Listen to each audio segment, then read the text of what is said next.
વ્યાસપીઠ પર બિરાજમાન શ્રી પલકેશભાઈ, અત્ર બિરાજમાન આપ સૌ હરિભક્તો તેમજ વિશ્વભરમાં આસ્થા ટીવીના માધ્યમ દ્વારા જોડાયેલા શ્રોતાજનોને પ્રણામ અને આપ સૌને જય શ્રી કૃષ્ણ. જય શ્રી કૃષ્ણ.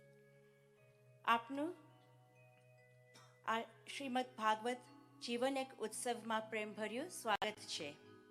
આપની આ ભાગવતી યાત્રાનો 7મો દિવસ છે, એટલે કે વિરામ દિવસ છે ને આપણે કૃષ્ણ સુદામા મિલનના ઉત્સવનો આનંદ લેવાના છીએ. તો આજે મને ઘણો આનંદ થાય છે કે લંડનથી શ્રી સનાતન મંદિરથી શ્રી વિશાલભાઈ અને શ્રી નીલભાઈ કથામાં પધાર્યા છો, તો આપનું અમે સ્વાગત કરીએ છીએ. તો જીવનને એક ઉત્સવ બનાવવા માટે એક સૂત્ર જે મને કથામાંથી પ્રાપ્ત થયો છે એ છે કે જીવનને અનાસક ભાવથી જીવવું. આજે આપણે કથા વિરામ તરફ લઈ જઈએ છીએ એટલે સૌને દુઃખ થાય છે, પરંતુ કૃષ્ણ આપને એના અવતાર દ્વારા એ શીખ આપે છે કે આપણે આપણા જીવનને અનાસક ભાવથી જીવીએ. જેમ પૃથ્વી અને સૂરજની વચ્ચે એક અંતર છે જે જરૂરી છે પૃથ્વી ઉપર જીવવા માટે.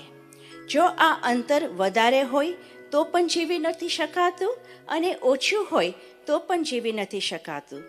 એ જ રીતે જીવનને એક ઉત્સવ બનાવવા માટે અનાસક્તિ ભાવ જરૂરી છે. જીવનમાં દરેક ક્ષણને આપણે 100% માણી લઈએ, દરેક ક્ષણનો પૂર્ણ આનંદ લઈ લઈએ, કારણ કે વર્તમાન જ આપણું જીવન છે. વર્તમાન જ આપણા હાથમાં છે, તો તેનો આપણે સદઉપયોગ કરી લઈએ.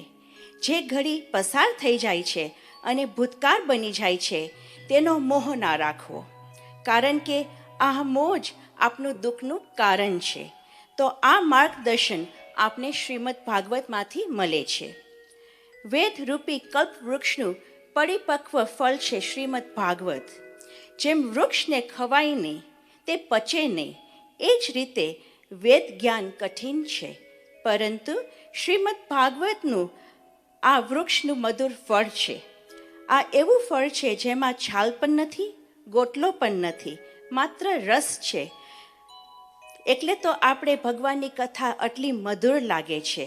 તો આવો આપણી શ્રીમદ ભાગવત કથા જીવન એક ઉત્સવની યાત્રામાં આગળ વધીએ. શ્રી પલકેશભાઈને પ્રણામ સાથે પ્રાર્થના કે શ્રી કૃષ્ણની લીલાનું ગાયન કરે. આપણું જીવન પણ કુરુક્ષેત્રનું મેદાન છે અને આપણે પણ આપણા જીવનને એક ગીત જેમ ગાઈ શકીએ એવો દિવ્ય સંદેશ પ્રાપ્ત કરીએ અને આપણા જીવનને એક ઉત્સવ બનાવીએ. સૌને જય શ્રી કૃષ્ણ.